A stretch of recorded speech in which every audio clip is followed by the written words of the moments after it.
നമുക്ക് സന്തോഷമുള്ളൊരു വാർത്ത. നമ്മുടെ പ്രിയപ്പെട്ടവൻ റൂബിൻ ലാലിനെ ഉപദ്രവിച്ച ആൻഡ്രിക് ഗ്രോമിക്കിനെതിരെ CIക്ക് സസ്പെൻഷൻ എന്നൊരു വാർത്ത വരുന്നുണ്ട്. എത്ര കാലം സസ്പെൻഷൻ ഒന്നും അറിയില്ല. പക്ഷേ അതൊരു കള്ളക്കേസായിരുന്നു, അറസ്റ്റ് കള്ളക്കേസാണ്. പോലീസിന്റെ പ്രതിച്ഛായ അത് മോശമാക്കി. Rubin ലാലിനെ CI മർദ്ദിച്ചിരുന്നു. അതോടൊപ്പം ഈ റൂബിൻ ലാലിന്റെ ഫോൺ എറിഞ്ഞ് പൊട്ടിച്ചിരുന്നു എന്നൊക്കെയുള്ള കാര്യങ്ങൾ. അത് കള്ളക്കഥയല്ല, സത്യമാണെന്ന് തിരിച്ചറിവിൽ ആൻഡ്രിക് ഗ്രോമിക്കിന്റെ സസ്പെൻഷൻ അത് നൽകുന്ന ആശ്വാസം ചെറുതല്ല. 24 ബിഗ് ഇമ്പാക്ട്. ദീപക് ധർമ്മടം ചേരുകയാണ്. ദീപക്, അനീതി ചെയ്ത ആളാണ്, അങ്ങേയറ്റത്തെ അനീതി ചെയ്ത ആളാണ് ആൻഡ്രിക് ഗ്രോമിക്ക്. അയാൾക്ക് സസ്പെൻഷൻ. സന്തോഷിക്കേണ്ട രാത്രിയാണ് ദീപക്. ആഷ്മി കൃത്യമായി കേരള പോലീസിൽ നീതി നടപ്പാക്കുന്നു. ഒരുപക്ഷെ 5 ദിവസം മുൻപാണ് ഹെൻറിക് ഗ്രോമിക്കിന്റെ പോലീസിലെ എൻട്രി കട്ട് ചെയ്യേണ്ട സമയമായി എന്ന് ഏതാണ്ട് ഇതേ സമയത്ത് ഇതിലെ വിശദാംശങ്ങൾ, ഫോൺ തകർത്തത് ഉൾപ്പെടെയുള്ള വിശദ വിവരങ്ങൾ ലഭിച്ചതിന് ശേഷം നമ്മൾ തന്നെ തത്സമയത്തിൽ പറഞ്ഞത് ഇതാ എൻട്രി പോലീസ് കട്ട് ചെയ്തിരിക്കുന്നു.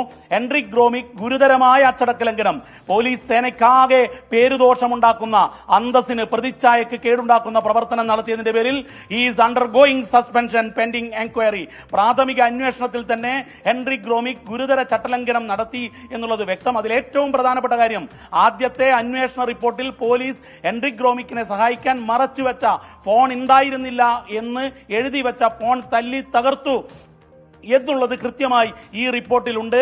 IG Sethuraman, north zone IG സേതുരാമനാണ് ഈ ഉത്തരവിറക്കിയത്. അതിനു മുമ്പ് പോലീസ് തലപ്പത്ത് ഒരു വലിയ കൂടിയാലോചന നടന്നു. DGP Darvesh സാഹിബും ADGP MR Ajith കുമാറും ഈ കേസിൽ ഇടപെട്ടു. മുഖ്യമന്ത്രിക്ക് 24 chief editor R Sreekandan Nair നൽകിയ പരാതി, ആ പരാതിയിലാണ് അന്വേഷണം വിശദമായി നടന്നത്. പക്ഷേ പോലീസിന്റെ പിന്നാലെ ജാഗ്രതയോടെ നമ്മൾ ഉണ്ടായിരുന്നത് കൊണ്ട് മാത്രമാണ് ഇത്തരത്തിലെ ഒരു നടപടിയിലേക്ക്, സത്യസന്ധമായ നീതി നടപ്പിലാക്കലിലേക്ക് കടന്നത്. അല്ലെങ്കിൽ ഹെൻറിക് ഗ്രോമിക്കിനെ ഈ വനം വകുപ്പിലെ ചില കള്ളന്മാരും പോലീസിലെ കള്ളന്മാരും ചേർന്നുകൊണ്ടുള്ള കൂട്ടുകച്ചവടത്തിന്റെ ഭാഗമായി സത്യം തേടി വാർത്ത തേടിപ്പോയ റൂബിൻ ലാലിനെ ജയിലിൽ അടച്ചുകൊണ്ട് ഇവർ സംരക്ഷിതരാകുമായിരുന്നു.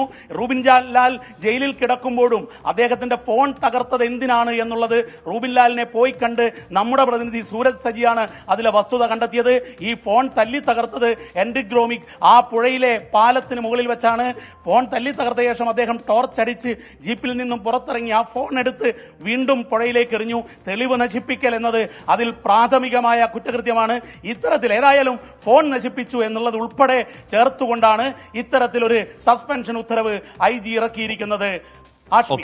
ദീപക് ധർമ്മടമാണ്. അതങ്ങനെ തന്നെ ആവണം. കള്ളക്കേസിൽ അനീതിക്കെതിരെ സംസാരിച്ച ഒരാൾക്കെതിരെ, അനീതി പ്രകടിപ്പിച്ച ഒരാൾക്കെതിരെ നടപടി അതെന്തായാലും ഉണ്ടാകും. CIക്ക് ഗുരുതര വീഴ്ചയെന്നാണ് കണ്ടെത്തൽ. അപ്പോൾ ദീപക് ധർമ്മടം, അപ്പോൾ അത് പ്രധാനമാണ്. എന്തിനാണ് ഫോൺ എറിഞ്ഞു പൊട്ടിച്ചത്? എന്തിനാണ് എറിഞ്ഞു പൊട്ടിച്ച ഫോൺ അവിടെ കിടക്കരുത്, അത് ഒഴുക്കുവെള്ളത്തിൽ ഒഴുകിപ്പോകണം എന്ന നിർബന്ധ ബുദ്ധി ഉണ്ടായത്? ആ ഫോണിൽ അപ്പോൾ എന്താണ് എന്ന കാര്യങ്ങളിലൊക്കെ അന്വേഷണം പോകുമെന്ന് കരുതാമോ? കരുതേണ്ടിയിരിക്കുന്നു. ഇപ്പോൾ പോലീസ് ശരിയായ ദിശയിൽ അന്വേഷിക്കുന്നു. ഇതിൽ ഏറ്റവും പ്രധാനപ്പെട്ട കാര്യം, നേരത്തെ തന്നെ അവിടെയുള്ള DFO ലക്ഷ്മി ഉൾപ്പെടെയുള്ള വനം വകുപ്പിലെ ഉദ്യോഗസ്ഥരുടെ ഗൂഢാലോചനയുടെ ഭാഗമായി ഇദ്ദേഹം, ഈ റൂബിൻ ലാൽ, മറ്റൊരു കള്ളക്കേസിൽ ജയിലിൽ കിടന്നിരുന്നു. പിന്നീട് ജാമ്യം കിട്ടി. ആ കേസിൽ ഉൾപ്പെടെ പുനരന്വേഷണം നടത്താൻ വേണ്ടി പോലീസ് തീരുമാനിച്ചിരിക്കുന്നു എന്ന ഒരു വലിയ വാർത്തയാണ് നമുക്ക് ലഭിക്കുന്നത്. അതായത് റൂബിൻ ലാലിനെ നേരത്തെ തന്നെ റൂബിൻ ലാലിനെതിരായ വേട്ട നടന്നിരുന്നു. നമ്മൾ സാധാരണ പറയാറുണ്ട് വനം വകുപ്പിൽ ഈ ഹരിശ്ചന്ദ്രന്റെ വേഷം കെട്ടിയ വീരപ്പന്മാർ ചിലരുണ്ട് എന്നുള്ളത്. അത്തരത്തിലുള്ള ചിലർക്ക് ഒത്താശ ചെയ്തു കൊടുക്കുന്ന പണിയാണ് അവിടെയുള്ള പോലീസിലെ ഒരു വിഭാഗം ചെയ്തത്. അതായത് ഒരു കാട്ടുപന്നി മരിച്ചതിന്റെ ദൃശ്യങ്ങൾ എടുത്തതിന്റെ പേരിലാണ് ഇയാൾ ഈ റൂബിൻ ലാലിന് നേരെ കള്ളക്കേസ് ഉണ്ടാക്കുന്നു, അതിക്രമം ഉണ്ടാക്കുന്നു, മൊബൈൽ തല്ലി തകർക്കുന്നു, ജയിലിലിടുന്നു കള്ളക്കേസിൽ. ഈ കേസിൽ ഒരു പിൻബലം വെക്കാൻ വേണ്ടി ഒരു പഴയ കേസിന്റെ ഹാബിച്വൽ ഒഫൻഡർ എന്ന പേര് കൂടി ചാർത്തി കൊടുത്തു കോടതിയിൽ. ഇതിൽ വലിയ ഉദ്യോഗസ്ഥ ഗൂഢാലോചനയുണ്ട്. അതിലേക്കൊക്കെ അന്വേഷണം നീങ്ങും. മാത്രമല്ല, റൂബിൻ ലാലിനെതിരെ വനം വകുപ്പ് നേരത്തെ ചാർത്തിക്കൊടുത്ത കള്ളക്കേസിൽ പുനരന്വേഷണത്തിന് കൂടി തയ്യാറാകാൻ പോകുന്നു. ഏതായാലും ഈ ഘട്ടത്തിൽ ആഭ്യന്തര വകുപ്പ് അവസാന വേളയിൽ കൃത്യമായി ഇടപെട്ടു, കാത്തിരുന്ന് ഇടപെട്ടു എന്നുള്ളത് കൂടി നമ്മൾ എടുത്തു പറയേണ്ടതുണ്ട്. കാരണം ആദ്യഘട്ടത്തിൽ പോലീസിന്റെ കള്ളക്കളികൾ മുകളിൽ തിരിച്ചറിഞ്ഞില്ല. പക്ഷേ എന്നാൽ പിന്നീട് തിരിച്ചറിഞ്ഞപ്പോൾ, അത് നമുക്ക് ബോധ്യപ്പെടുത്താൻ സാധിച്ചപ്പോൾ കൃത്യമായ ഇടപെടൽ ഉണ്ടായി. ഏതായാലും പഴയ കേസിൽ പുനരന്വേഷണം, ഈ കേസിലും അന്വേഷണ ഉദ്യോഗസ്ഥനെ മാറ്റുന്നു. ക്രൈംബ്രാഞ്ച് DYSPയുടെ നേതൃത്വത്തിലായിരിക്കും ഈ കേസിനെ അന്വേഷിക്കുക. ഹാഷ്മി, ദീപക്, വലിയ പ്രതിഷേധം ഉണ്ടായിരുന്നു ആ ഊരുകളിൽ നടക്കം. ആദ്യം എന്ന് പറഞ്ഞാൽ അടുത്ത കാലത്ത് അടുത്ത കാലത്ത് മലക്കപ്പാറകളിലൊക്കെ ഊരുകൾക്കകത്ത് ജനം തടിച്ചുകൂടി ഞങ്ങളുടെ റൂബിനെ അറസ്റ്റ് ചെയ്തതുപോലെ ഞങ്ങൾക്ക് ഉറക്കം വരുന്നില്ല രാത്രി എന്നൊക്കെയുള്ള പ്രതികരണം അടുത്ത കാലത്ത് ഏതെങ്കിലും ഒരു അറസ്റ്റിൽ കേരളം ഇനി ഉണ്ടായിട്ടുണ്ടോ എന്ന് അറിയില്ല. കേരളം എൻ്റെ വ്യക്തിപരമായ കേരളം കേട്ടതല്ല. അതിനുശേഷം ജനകീയ സമരസമിതിയുടെ 1-2 പ്രതിഷേധങ്ങളൊക്കെ. അപ്പോൾ ഈ പ്രതിഷേധങ്ങൾ കൂടി നമ്മുടെ വാർത്തകൾക്കൊപ്പം ആ പ്രതിഷേധങ്ങൾ കൂടി മുഖവിലക്കെടുക്കേണ്ടി വന്നു പോലീസ് എന്ന് മനസ്സിലാക്കണ്ടേ? അത് തന്നെയാണ് യഥാർത്ഥത്തിൽ റൂബിൻ ലാൽ എന്നത് ആ മലയോര മേഖലയിലെ ആ ആദിവാസി ഊരുകളിലെ യഥാർത്ഥത്തിൽ സാധാരണക്കാരുടെ കണ്ണിലുണ്ണിയാണ്, ഒരു അത്താണിയാണ്. അവരുടെ പ്രശ്നങ്ങളിൽ ഇടപെട്ടു. അതൊരു പൈതൃകത്തിന്റെ, ഒരു പാരമ്പര്യത്തിന്റെ, കമ്മ്യൂണിസ്റ്റുകാരനായ ഒരു അച്ഛൻ, മുത്തച്ഛൻ അതിന്റെ തുടർച്ചയായി പൊതുസേവനത്തെ മാധ്യമപ്രവർത്തനമാക്കി എടുത്തു.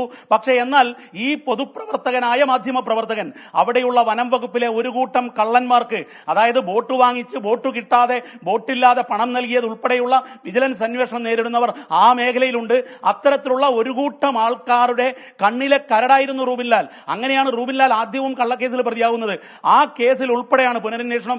ഏതായാലും ആഭ്യന്തര വകുപ്പ് മുഖ്യമന്ത്രിക്ക് നൽകിയ പരാതിയിൽ, ചീഫ് എഡിറ്റർ നൽകിയ പരാതിയിൽ സത്യത്തിൽ നമ്മൾ ആദ്യം എന്തുകൊണ്ട് നടപടി ഉണ്ടാകുന്നില്ല എന്ന് കാത്തിരുന്നു. മാത്രമല്ല ആദ്യം ഒരു ഓറൽ എൻക്വയറി ആയിരുന്നു ഓർഡർ ചെയ്തത്.